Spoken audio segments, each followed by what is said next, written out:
नमस्कार एवटेरिया में आपका स्वागत है। मैं हूं अमृत उपाध्याय। आजकल हम लोग जो बातचीत कर रहे हैं, मैंने पिछले सेशन में आपको बताया था कि स्ट्रेटजी रिलेटेड जो भी आपके डाउट्स होंगे उनको हम क्लियर करेंगे धीरे धीरे। और आज का जो विषय है वो विषय है कि जो बच्चा आज सोच रहे हैं कि तैयारी शुरू करें हम बीपीएससी की, जैसे इस बार रिजल्ट आया था और रिजल्ट के बाद बहुत सारे बच्चे उत्साहित हैं कि मुझे भी करनी है तैयारी बीपीएससी की। उन बच्चों के लिए आगे तैयारी करने का क्रम क्या होना चाहिए, किन-किन चीज़ों का ख़्याल रखना चाहिए, हमारे साथ हमारे सारे फैकल्टीज़ हैं जो अपनी एक्सपर्टीज़ के साथ इस पर बात करेंगे। पहले मैं परिचय कराता हूँ आपके साथ। एसकेसी सर हैं मेरे ठीक राइट में, बहुत स्वागत है आपका। लालजी सर हैं, पॉलिटी पढ़ाते हैं। एसकेसी सर करंट पढ़ाते हैं, बताने की ज़रूरत नहीं है लेकिन फिर भी मैं सबके साथ बताता चलूँगा। लवकुश सर हैं जो साइंस टेक पढ़ाते हैं।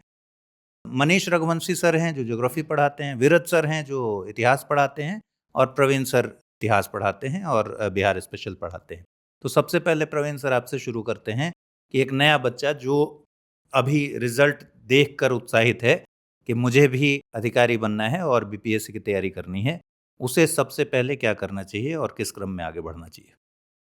देखिए, किसी भी तैयारी के क्रम में सबसे जो इनिशियल जो पार्ट होता है जब आप शुरू करने जाते हैं तो उसमें 2 चीज़ें सबसे महत्वपूर्ण हैं। एक तो सबसे पहले वो जो परीक्षा है उसके विषय वस्तु को समझना, जिसमें पाठ्यक्रम यानी सिलेबस को अच्छे ढंग से समझना कि आखिर इसके कितने चरण होते हैं, जैसे प्रारंभिक परीक्षा, मुख्य परीक्षा, इंटरव्यू। हर चरण में किस-किस तरह के विषयों को पढ़ना है, उन विषयों के जो प्रश्न के नेचर होते हैं, वो किस स्तर के होते हैं। और फिर उन सभी विषयों के पीवाईक्यू देखना और हर स्तर के, यानी ऐसा नहीं कि हम केवल पीटी के पीवाईक्यू देख लिए। पीटी के पीवाईक्यू देखना है कि वो कैसे प्रश्न पूछे जाते हैं। फिर उसके बाद मुख्य परीक्षा में भी किस तरह के प्रश्न पूछे जाते हैं, किस विषय के कैसे प्रश्न पूछे जाते हैं, एक नज़र देखना है। इंटरव्यू में क्या होता है, कैसे पूछा जाता है, सिलेक्शन होता है तो कौन-कौन से पद मिलते हैं। तो एक बेसिक जानकारी आपको सबसे पहले लेनी चाहिए। और जैसे ही आप ये बेसिक जानकारी ले लेंगे तो एक दायरा आपका तय हो जाएगा कि इन इन विषयों को आपको पढ़ना है।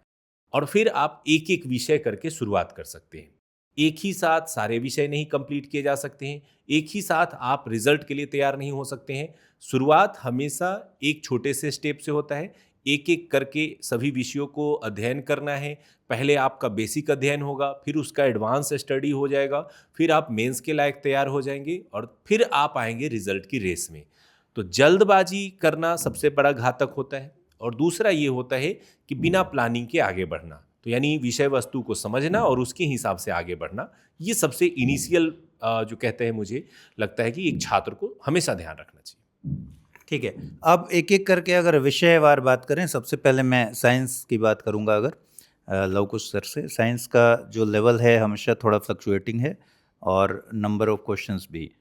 जी सर। साइंस को लेकर बच्चे थोड़ा डरे भी रहते हैं, नहीं तो देखिए क्या सर, करना क्या चाहिए? है कि डरना थोड़ा-सा लाज़मी भी है। हुँ। ज़्यादातर बच्चे जिनको इससे साइंस से थोड़ा भय लगता है, जो आर्ट साइड के होते हैं। साइंस में तो ठीक है, बच्चे कुछ पहले ऑलरेडी तैयारी किए हैं, तो उनको कोई बहुत ज़्यादा प्रॉब्लम होती नहीं। लेकिन फिर भी अब जैसे कि आप अगर अब देखें पीवाईक्यू को, अगर आप देख रहे होंगे तो पिछले 2-3 सालों का जो ट्रेंड रहा है, वो एकदम पूरी तरह से जो है एकदम बदल चुका है। अच्छा, जो साइंस बैकग्राउंड के रहे हैं उनके लिए तो चलिए ठीक है, थोड़ा-सा मेहनत कर लेते हैं तो हो जाता है। लेकिन जो आर्ट बैकग्राउंड के हैं, उनके लिए अब थोड़ा-सा चैलेंज तो आ ही गया है। तो इसलिए अब इन लोगों को अगर पूरी तरह से जैसे तैयारी करना, बेसिक से आप आए हैं, तो ज़ाहिर-सी बात है आपको हर जितना भी उसके मटेरियल है उसको अच्छे से करना पड़ेगा, कवर करना पड़ेगा। जैसे कि अगर हम एनसीईआरटी की बात करते हैं, तो एनसीईआरटी तो भाई आप जानते हैं कि उसका जो रोल है उसको तो कोई इनकार कर नहीं डिनाई नहीं सकता कर सकते। है ना? तो इसलिए एनसीईआरटी तो आपको लेना होता है। और पहले तो ये था कि एनसीईआरटी 10वीं तक जो है, 10वीं तक अगर कवर कर लेते हैं तब तो सही हो जाता। लेकिन इस बार जो अभी एडीओ हुआ है सर, तो एडीओ ने तो पूरा एकदम हिला के रख दिया है।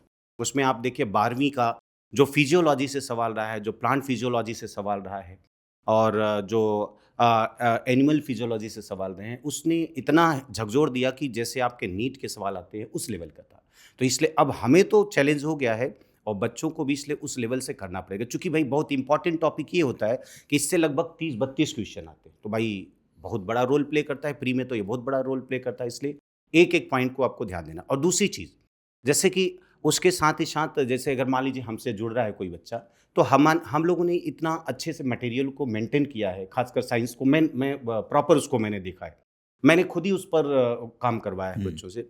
तो उसमें मैंने वो जहाँ ज़रूरत थी जितनी मटेरियल की वो मैंने दिया है, और इस बार और भी ज़्यादा इम्प्रूवमेंट करके हम उसमें करवा रहे हैं, तो वो भी सही है।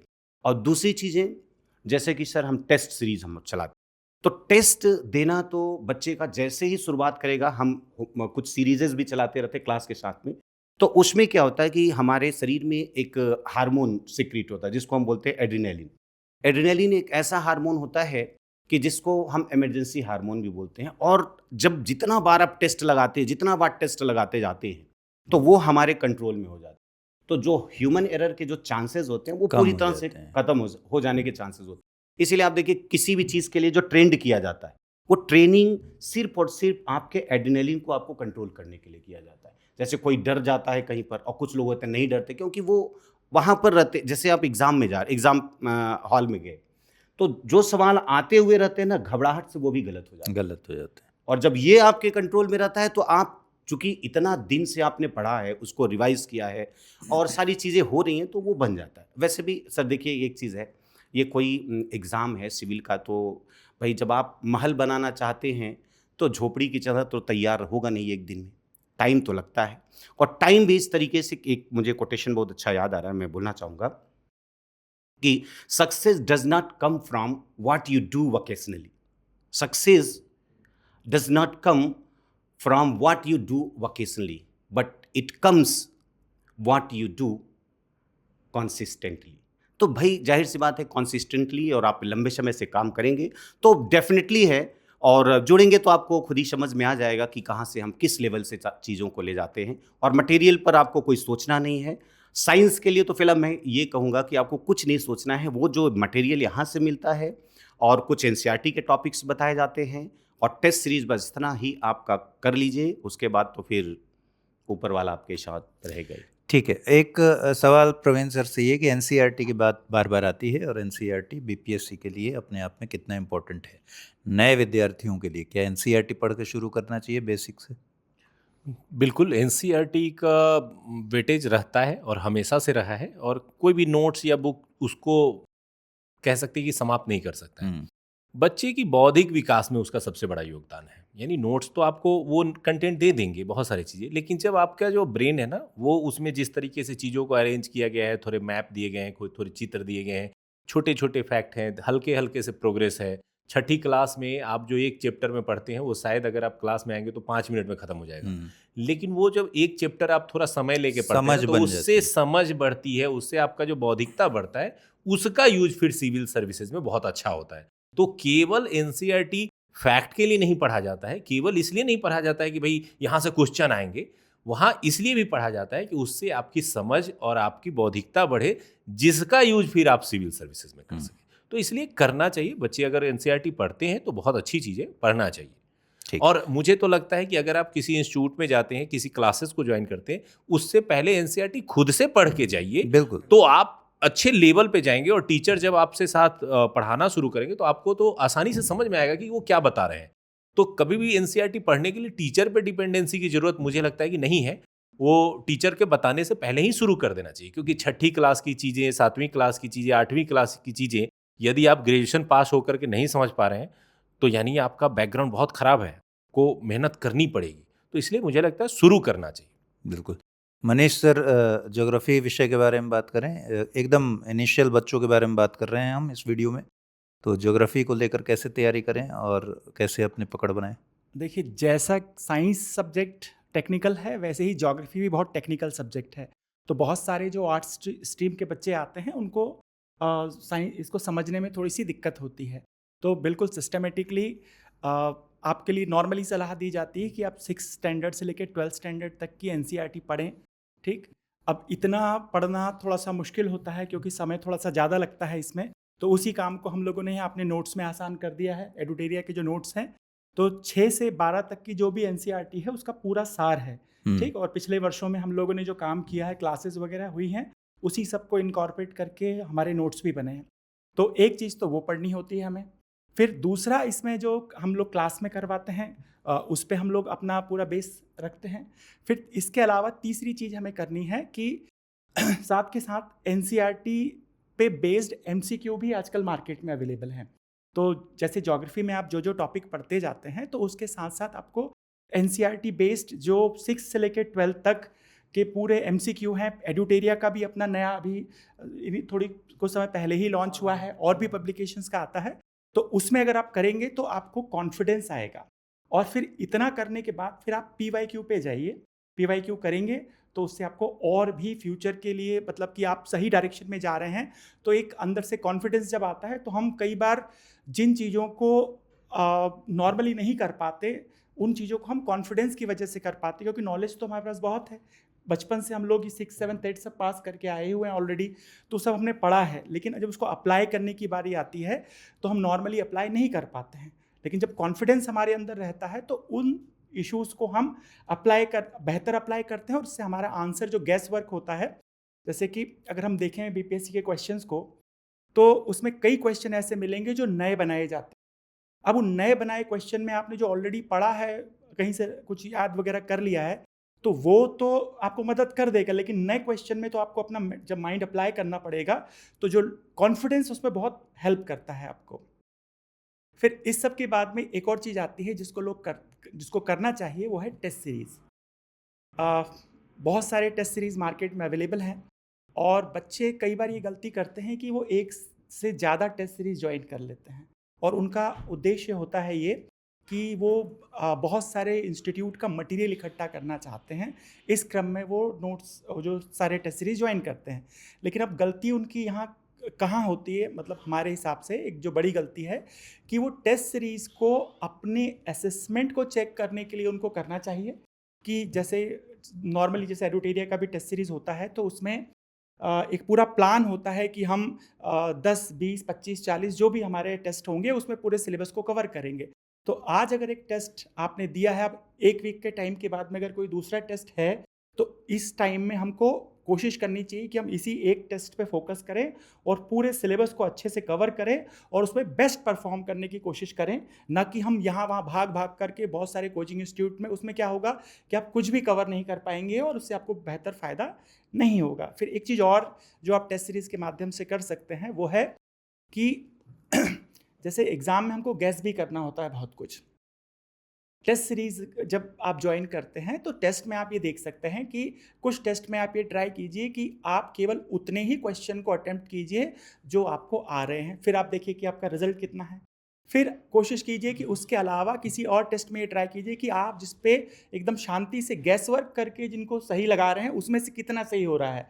तो जब आप ये करेंगे तो आपको ये आइडिया होगा कि जब आप आपके गैस करते हैं तो उसमें से कितना % सही होता है, क्योंकि एग्ज़ाम में बहुत से बच्चों का इसलिए सिलेक्शन नहीं होता है कि वो बहुत ज़्यादा क्वेश्चन अटेम्प्ट कर लेते हैं, उसमें ज़्यादा गैस कर देते हैं।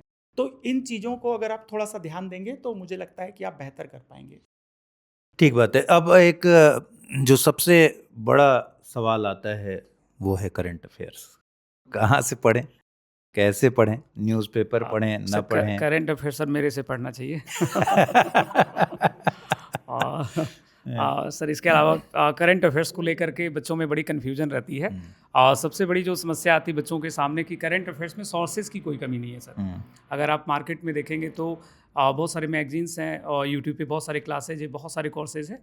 बट हमें ये ध्यान रखना चाहिए कि जब आप BPSC जैसे एग्जाम्स के लिए प्रिपेयर कर रहे होते हैं तो BPSC का जो करंट अफेयर्स होता है उसके 2-3 चीज़ें हैं जिसको आपको इनिशियली ध्यान देना होता है। सबसे पहले BPSC की जो मुझे सबसे अच्छी बात लगती है, BPSC में करंट अफेयर्स का मतलब सिर्फ करंट अफेयर्स होता है।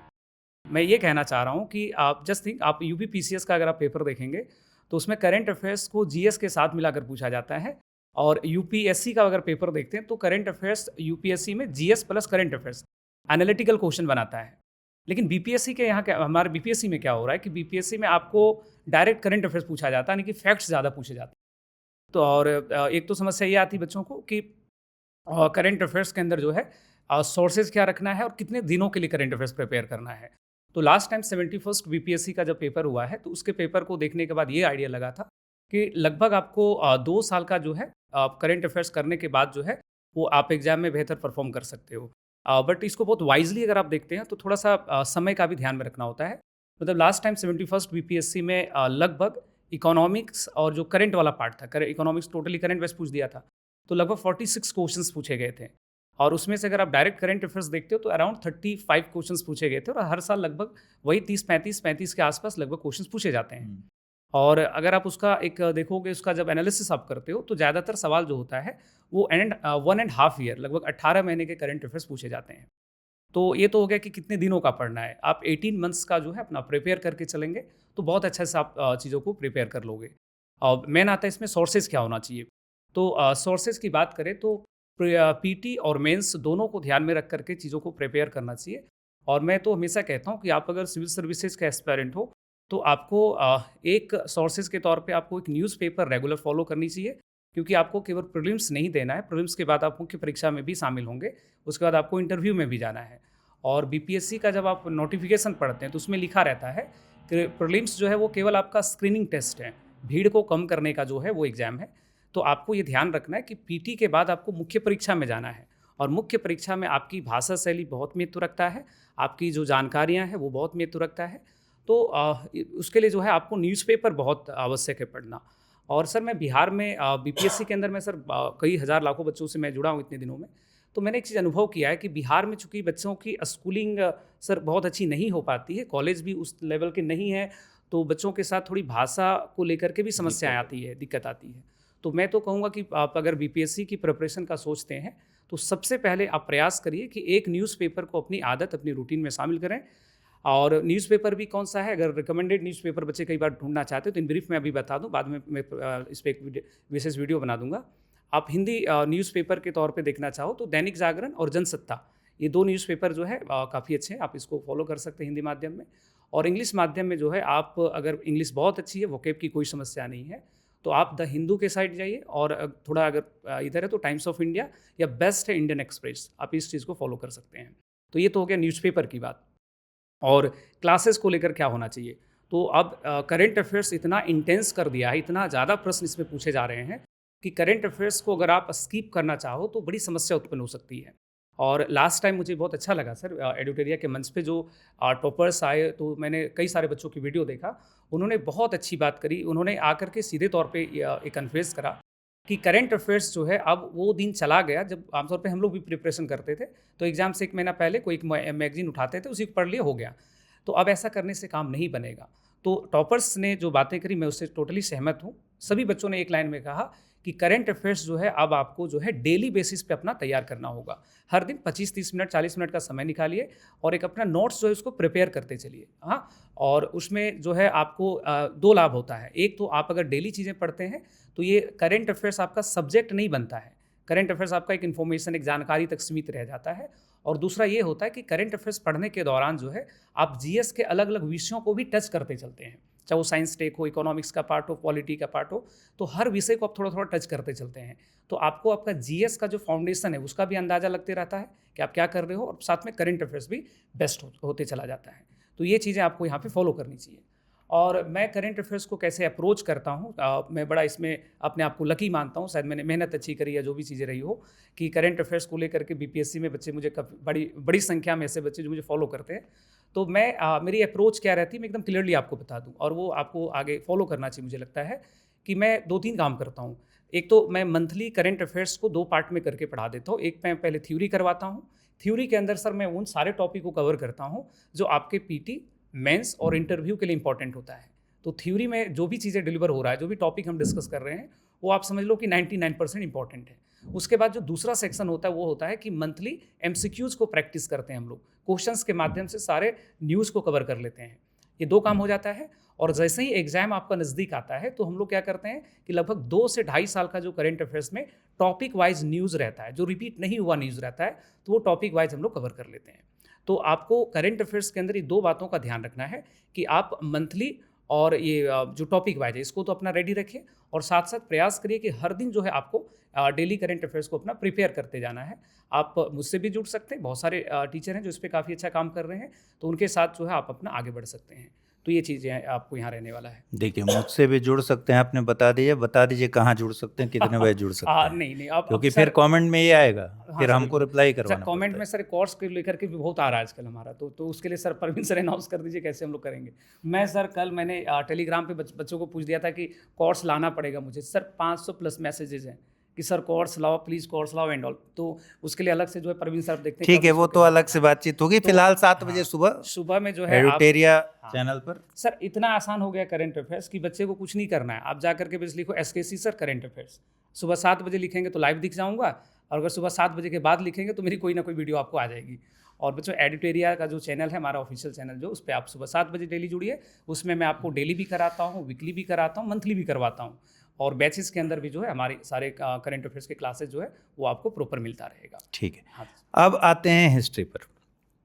तो विरत सर के पास चलें। आपने तो अब आपकी तो बैच समाप्ति की तरफ है, हाँ, लेकिन मैं इस वीडियो में तो शुरुआत की बात कर रहा हूँ, जिसको अगर शुरू करना है तो जैसे अभी लौकुश सर ने कहा कि आर्ट्स वाले बैकग्राउंड के लोगों के लिए साइंस थोड़ा सा कंसर्निंग है जी। मुझे हमेशा लगता है कि साइंस बैकग्राउंड वाले बच्चे जो मेरे पास आते हैं वो हमेशा एक ही सवाल करते हैं कि सर सब हो जाता है, इतिहास पल्ले नहीं पड़ता, याद नहीं रहता, तो क्या किया जाए, कैसे शुरू किया जाए? देखिए सर, क्वेश्चन तो बहुत जेन्यून भी है, लेकिन तैयारी जो स्टूडेंट्स कर रहे हैं वो सिविल्स के हैं, और सिविल्स की तैयारी करने वाले स्टूडेंट्स को प्रॉब्लम सीकर नहीं बनना चाहिए, सॉल्यूशन सीकर बनना चाहिए। तो इसमें भी एक पॉजिटिव चीज़ है कि अगर जैसे पहले तो साइंस का आंसर दे देते हैं, फिर ओवरऑल बात करेंगे। साइंस बैकग्राउंड के स्टूडेंट जो होते हैं ना, वो टेक्निकली थोड़ा स्ट्रांग होते हैं। तो हिस्ट्री में जहाँ कहीं फैक्ट की बात होती है और जहाँ पे थोड़ा सा भी रीज़न कनेक्ट होता है उस फैक्ट के साथ, तो वो उसको बहुत तेज़ी से ऑब्जर्व कर लेते हैं। और बीपीएससी के साथ अच्छी बात यह है कि फैक्ट बेस्ड क्वेश्चंस रहते हैं ठीक ठाक मात्रा में। ऐसा नहीं है कि हर क्वेश्चन के पीछे आपको विश्लेषणात्मक कुछ चीज़ें बतानी हो, ऐसा नहीं है। तो ये तो आपके लिए पॉजिटिव है। अगर आप साइंस बैकग्राउंड के हैं तो आप घबराएं नहीं, आपके लिए तो हिस्ट्री बहुत अच्छी है। तो दूसरी बात, अगर शुरुआत से किसी स्टूडेंट को हिस्ट्री की तैयारी करनी है तो हिस्ट्री को पहले तो आपको डिवाइड करना पड़ेगा, क्योंकि एक अपने आप में ये सब्जेक्ट कई पोर्शन में है। तो प्रीलिम्स में अगर आप जा रहे हैं तो आप देखिए एंशिएंट है, मेडिवल है, आर्ट एंड कल्चर का पोर्शन मिल जाएगा आगे चल करके, और मॉडर्न का पोर्शन है। तो आप इसको सेक्शन में इसी तरह से डिवाइड करके देखिए। अच्छा, जनरली सर एक चीज़ और भी होती है कि जब लोग सिविल्स की तैयारी करते हैं तो कुछ फेवरेट सब्जेक्ट हैं हर एक के। अगर देखा जाए तो कई बार बहुत सारे ऐसे स्टूडेंट्स होते हैं जो हिस्ट्री से ही तैयार करनी शुरू करते हैं। तो वहाँ एक प्रॉब्लम ये आती है कि हिस्ट्री आपका पहला सब्जेक्ट हो जाता है, और ऐसे करते करते करते करते जब 1 साल बीत जाता है, क्योंकि 1 साल की तैयारी लगभग होती है, तो वो हिस्ट्री जो आपने सबसे पहले शुरू की थी वो भूलने लगते हैं, इतिहास बन जाता है। इतिहास बन जाती है। अब वहाँ समस्या ये आती है कि आपको रिवीजन करना ही होगा। तो बाकी सब्जेक्ट्स के साथ तो रिवीजन करना ही है, हिस्ट्री के साथ खास रिवीजन करना है, क्योंकि वो एक स्लोगन चलता है इधर यूपी में और बिहार में, हिस्ट्री ज्योग्राफी बड़ी बेवफा है ना। क्या रात में पढ़ी और सुबह सफ़ा। तो आप रात क्या, आप तो शुरुआत में पढ़ रहे हो और अंत तक तो साफ़ हो ही जाने। तो रिवीजन एक नोट कर लीजिए कि अगर हमें रिवीजन करने की आदत नहीं है तो 2 काम करिए। एक तो आप हिस्ट्री पढ़ना छोड़ दीजिए, दूसरा आप सिविल्स की तैयारी करना छोड़ दीजिए। अगर आप रिवीजन करने की आदत डालते हैं तो ही आप यहाँ पर आएँ और पढ़ें और शुरुआत करें। तो शुरुआती चीज़ों में ये है। रही बात तैयारी की शुरुआत कैसे की जाए हिस्ट्री की, तो अभी प्रवीण सर से बात हो रही थी, प्रवीण सर ने उसमें एनसीईआरटी के लिए बोला।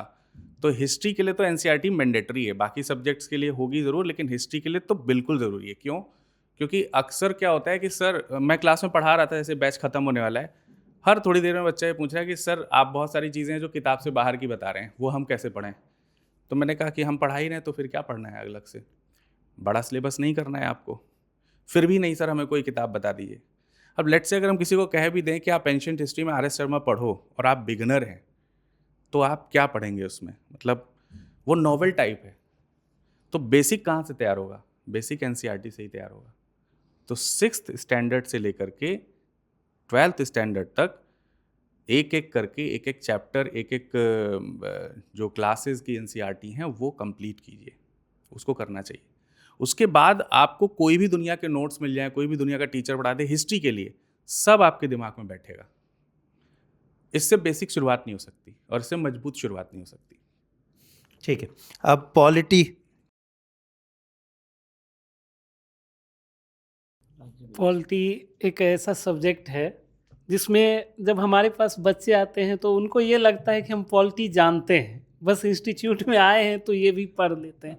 वो बहुत खतरनाक स्थिति होती है क्योंकि बहुत सारे बच्चों को लगता है कि हम कुछ आर्टिकल पढ़ लिए हैं तो शायद अब हमको पॉलिटी आने लगा है।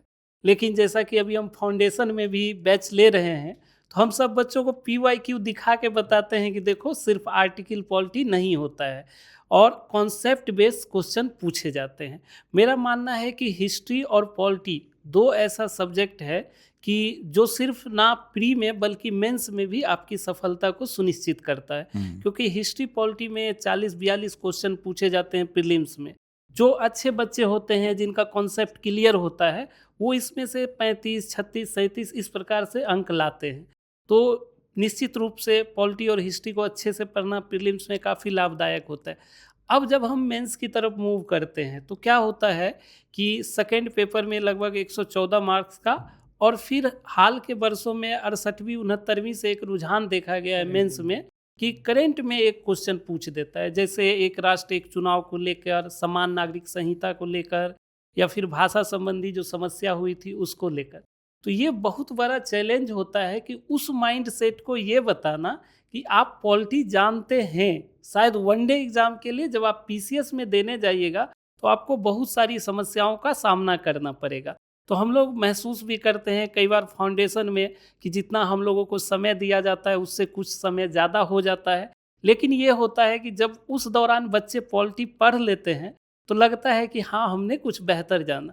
जैसे संविधान के बारे में ही हम थोड़ा सा चर्चा करते हैं कि लोगों को लगता है कि हम संविधान सभा के बारे में सब फैक्ट जान रहे हैं तो हम बहुत अच्छा कर लेंगे एग्ज़ाम में। ये भ्रांति है और बहुत सारे कोचिंग भी हैं जो बता देते हैं बच्चों को कि अगर आपको पकड़ है तो आप अच्छा बन सकते। लेकिन जैसे अब संविधान है तो संविधान कैसे बना, उसका ऐतिहासिक परिप्रेक्ष्य क्या है, कौन सी समस्याएं थी संविधान सभा के समक्ष, क्या भारतीय संविधान उधार की थैली है, संविधानवाद क्या है, संविधानवाद और संविधान में क्या अंतर है, ऐसे कई मुद्दे आते हैं निकल कर। तो ये हम लोगों को देखना होता है या भारतीय संविधान कितना गतिशील है, जीवंत है। तो जनरली इडुटेरिया का जो अभी पिछले वर्षों जैसे जो फाउंडेशन बैच का क्रेज बढ़ा है और खासकर निश्चित रूप से 17वीं में जो हम लोगों की सफलता मिली है तो उसके बाद इतने बच्चे आ रहे हैं कि हम लोगों के लिए भी चैलेंज है कि उनको संतुष्ट करवाना। तो अभी हम लोग क्या करते हैं कि एक बेसिक जो है वो लोग को प्री के टाइप से पढ़ा देते हैं और फिर उस चैप्टर से जितने भी मेंस ओरिएंटेड क्वेश्चन बन सकते हैं हर किसी को डिस्कस करना, डील करना और उसके बाद आगे बढ़ना। क्योंकि अगर पॉलिटी जैसा कि भारतीय राज्य व्यवस्था और संविधान सिलेबस में लिखा हुआ है, अगर उसको हम लोग अच्छे से कर लेते हैं स्टूडेंट पेशेंस के साथ तो निश्चित रूप से आपको न सिर्फ सफलता मिलेगा बल्कि रैंक के साथ सफलता मिलेगा। जितने भी टॉपर सर आए हैं हम लोगों के इंस्टीट्यूट में 17वीं में, एक कॉमन चीज़ रहा है कि सेकेंड पेपर में वो बहुत अच्छा किए हैं। तो अगर 120-25 एवरेज है और अगर आपको संविधान और भारतीय राज्य व्यवस्था की अच्छी समझ पकड़ है तो आपका 140, 45, 50 ऐसे आ सकता है, क्योंकि सेकेंड पेपर का एकदम जान है पॉलिटी। उसके अलावा हम देखते हैं कि लिखना, तो लिखने के क्रम में जैसे कि हम लोग फाउंडेशन के बैच में ये सर का भी बहुत बड़ा योगदान रहा कि मेंटर को उस लेवल से अवेलेबल करवाएं हम लोग के लिए कि हम लोग जब हर दिन बच्चे को कुछ ना कुछ लिखाते हैं तो अगर आपको 73वीं देना है तो प्रीलिम्स के साथ मेंस के वो सब्जेक्ट जो बहुत ज़्यादा इम्पोर्टेंट है, खासकर हिस्ट्री हो गया, पॉलिटी हो गया, करंट अफेयर्स हो गया, उसको लिखने का प्रयास करें। सर भी बहुत सारे वीडियो में बताए हैं और हम भी बता रहे हैं कि प्रीलिम्स जो है जस्ट भीड़ छांटने का एक तरीका है कि 10-15 हज़ार सीरियस बच्चों को उसमें से हटा लेते हैं। सिलेक्शन उन्हीं का होता है जो लगातार लिखते हैं और समझते हैं। बहुत सारे बच्चे को ये समझ ही नहीं होता है कि मेंस में जो है हमको मार्क्स लाके पास करना है, तो वो सारा एनर्जी जो है प्रीलिम्स में झोंक देते हैं। और इनमें हम लोग देखते हैं कि बहुत सारे यूट्यूब चैनल, बहुत सारे संस्थान होते हैं, वो बच्चे को ये समझा नहीं पाते हैं कि आपका लास्टली सिलेक्शन जो है यहीं से होगा। इसीलिए हम लोग का एडुटेरिया थोड़ा अलग भी है, चाहे वो टेस्ट सीरीज के मामले में हो, चाहे वो फाउंडेशन बैच के मामले में हो, क्योंकि हम लोग स्पष्ट रूप से अंतर कर पाते हैं कि किस सब्जेक्ट को हमको प्रीलिम्स में पढ़ना है और किस सब्जेक्ट को मेंस में पढ़ना है। और स्पेशली प्रवीण सर के द्वारा बताया भी जाता है कि आप लोग बच्चों को मेंस के लिए स्पेशली फाउंडेशन में तैयार कीजिए, तो उसका एक बेहतर परिणाम निकलता है। बाकी जब भी आप पढ़े तो क्वेश्चन बैंक को हमेशा आधार बनाए किसी भी चैप्टर को पढ़ने वक्त। मान लीजिए आप प्रस्तावना खत्म किए तो उसका PYQ लगाइए, उसका जो मेंस का क्वेश्चन है उसको बनाइए। इससे क्या होगा कि आपको पता चलेगा कि हम जहाँ पढ़ रहे हैं, जितना पढ़ रहे हैं, हमारे लिए काफ़ी है या नहीं है।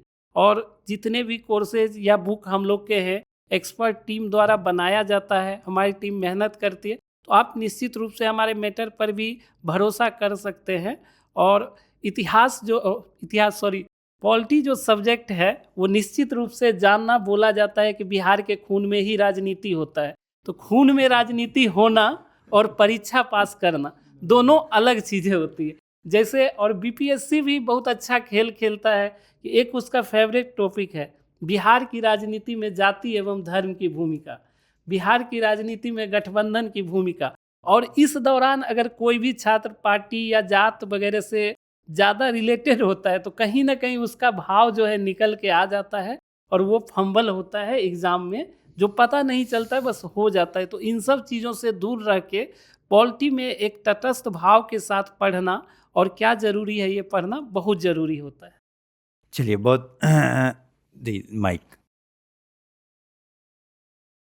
चूँकि आज का सेशन हम लोग रखे थे कि नए बच्चे कैसे प्रिपरेशन करें, तो मैं बताना चाहूँगा कि अभी मैंने कुछ ही दिन पहले एक वीडियो बनाया था कि BPSC की तैयारी कैसे करें। और उसमें मैंने पूरे सिलेबस को बहुत अच्छे ढंग से मैंने एक्सप्लेन किया है। क्योंकि जब मैं अपनी तैयारी की बात करूं कि जब मैंने स्टार्ट किया था तो सच्चाई यही है कि आपको बेसिक चीज़ें नहीं पता होती हैं कि कितने चरण में एग्ज़ाम होते हैं। कई बार ये भी नहीं पता होता है जब आप बहुत बिगनर होते हैं। तो सिलेबस में मेंस होता है ये पता है, लेकिन मेंस में कितने पेपर होते हैं, किस पेपर में किस तरह के प्रश्न आते हैं तो वो कैसा दिखता है वो प्रश्न पत्र, ये जिज्ञासा भी होती है। तो मैंने उसी चीज़ को ध्यान में रखते हुए एक वीडियो बहुत अच्छे से बनाया है मैंने समय देकर।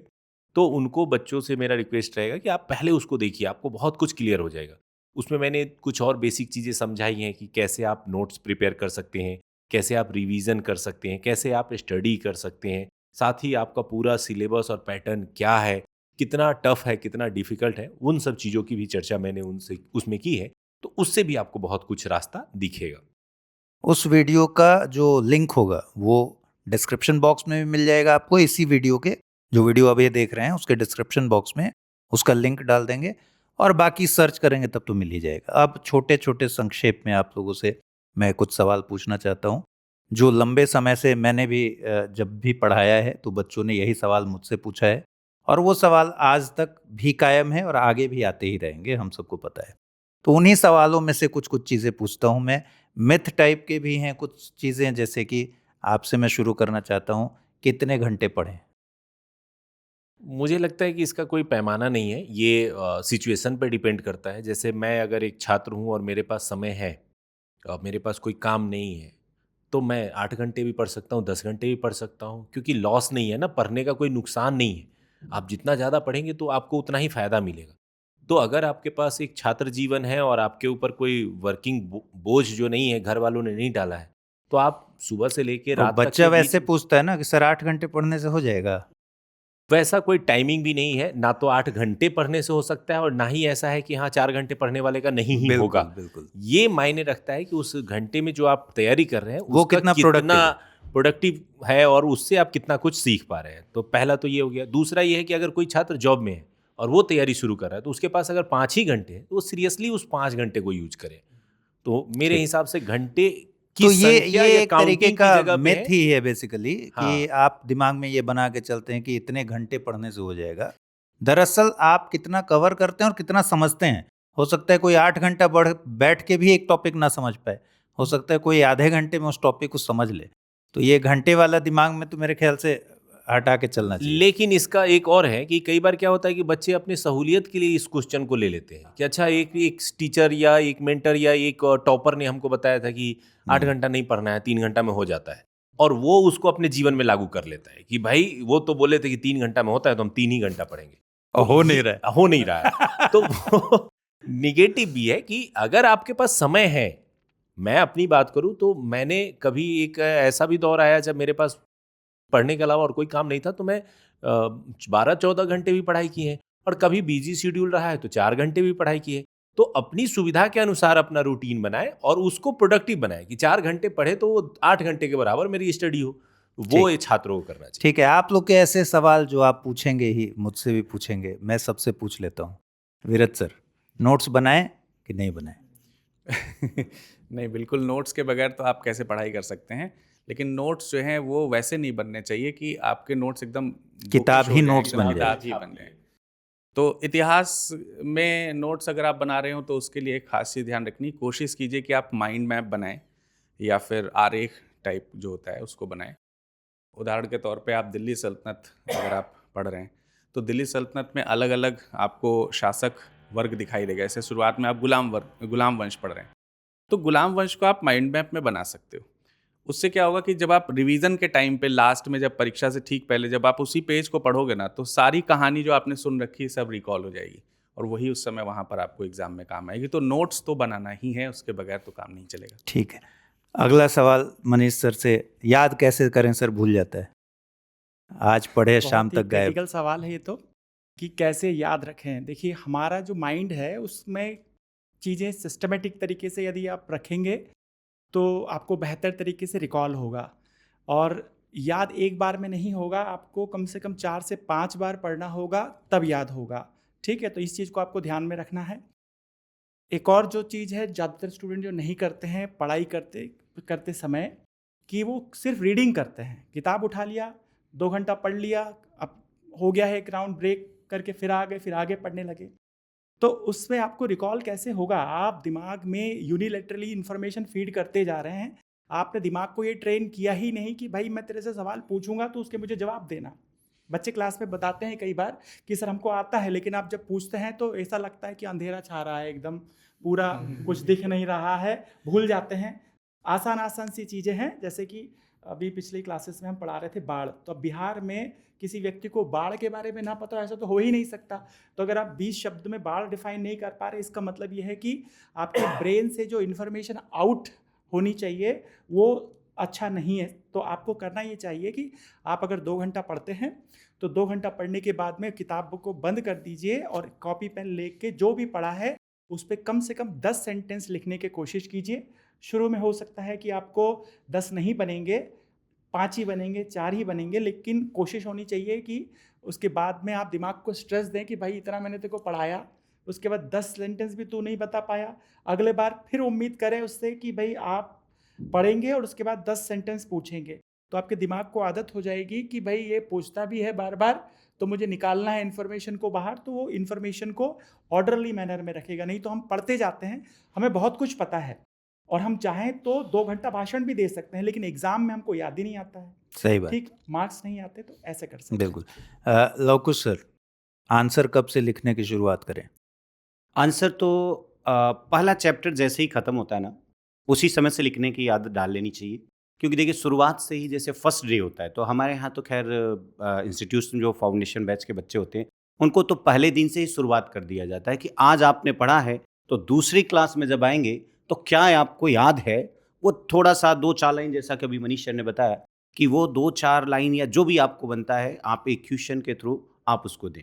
ये तो पहले दिन से शुरुआत होती, क्योंकि आप जानते हैं कि जैसे तैयारी जो होती है वो खरगोश की तरह दौड़ भाग नहीं होती, वो कछुए के चाल से चलती है और बहुत ही कंसिस्टेंटली चलनी चाहिए और धीरे धीरे होगी। और जैसा कि अभी बात हुई कि रिवीजन की, तो रिवीजन में हमारे माइंड का जो फंक्शन होता है और जो साइकोलॉजिकली है वो बोलता है कि एक रूल होता है, बोलते हैं 147 एक ऐसा रूल होता है जिसमें कि अगर आज आपको जैसे आज पढ़े हो तो आज ही उसको रिवीजन करना है, फिर उसके बाद चौथे दिन तो उसको करना ही करना है, और अगर 7वें दिन अगर आप उसको कर लेते हैं तो ये समझिए कि आपको 90% तक वो चीज़ें बनी रहती हैं। तो ये साइकोलॉजी और हमारे ब्रेन का जो फंक्शन है उसका प्रोग्राम होता है। जैसे अभी बीरज साहब ने भी बताया कि सबसे पहले जब आप पढ़ें तो अपनी नोट्स बनाएं और नोट्स की ना सिनॉप्सिस बनाएं, यानी जो माइंड मैप जो बोलते हैं।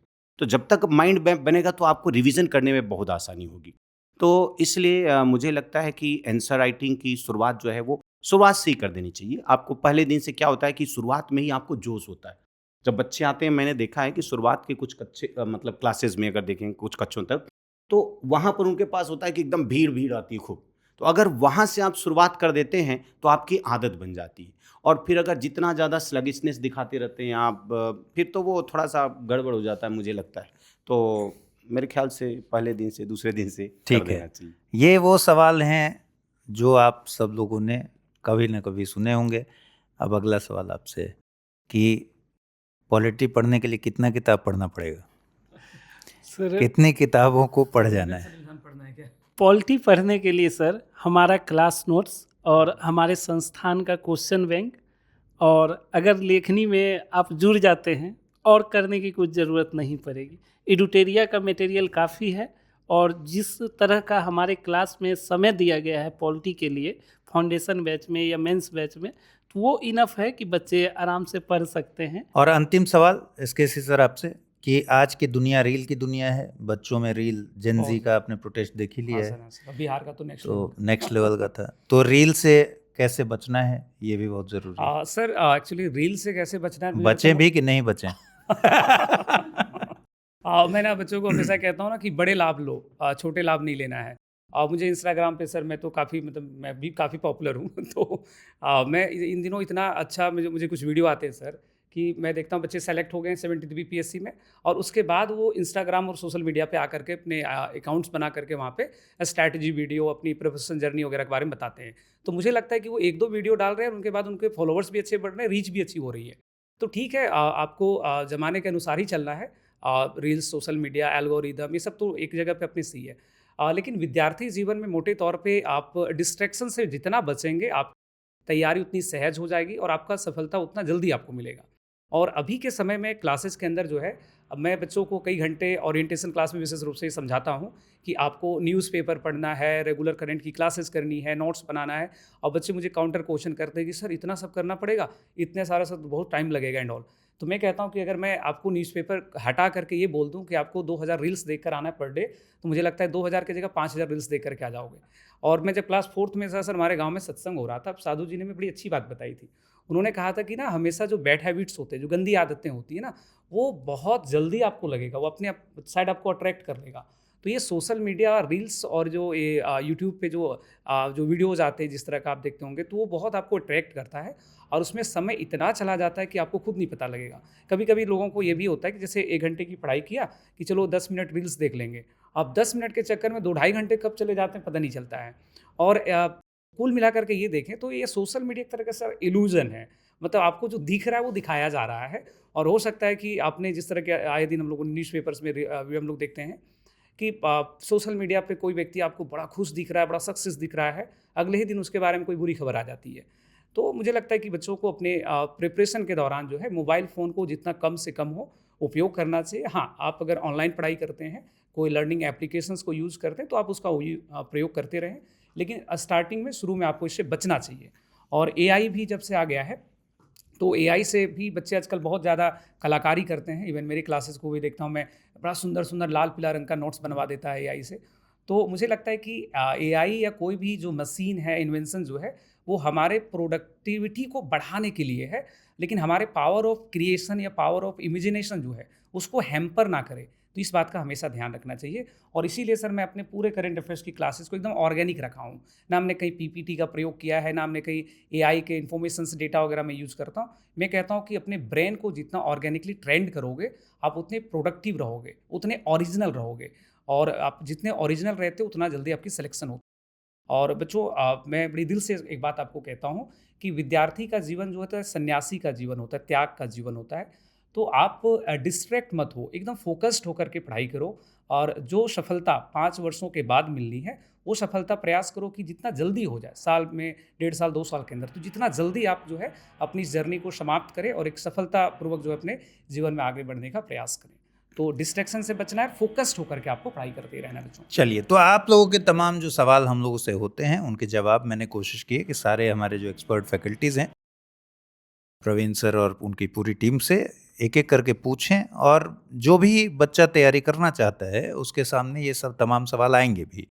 तो इसके अलावा भी हो सकता है आपके मन में बहुत सारे सवाल हो जिनके जवाब अभी नहीं मिल पाए हों, तो करिएगा यही कि इसी वीडियो के कमेंट सेक्शन में जाइएगा और अपने मन की जो उत्सुकता है उसको वहाँ बयां कर दीजिएगा। अगर हमें हमारी टीम को लगेगा कि इसका जवाब बहुत ज़रूरी है तो हम आपको उसका जवाब भी भेजेंगे। फ़िलहाल इस कार्यक्रम में शामिल होने के लिए हमारे तमाम जो फैकल्टीज़ हैं उनका बहुत बहुत शुक्रिया।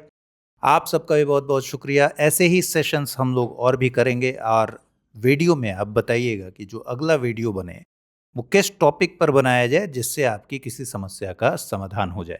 तो फिलहाल के लिए शुक्रिया, नमस्कार।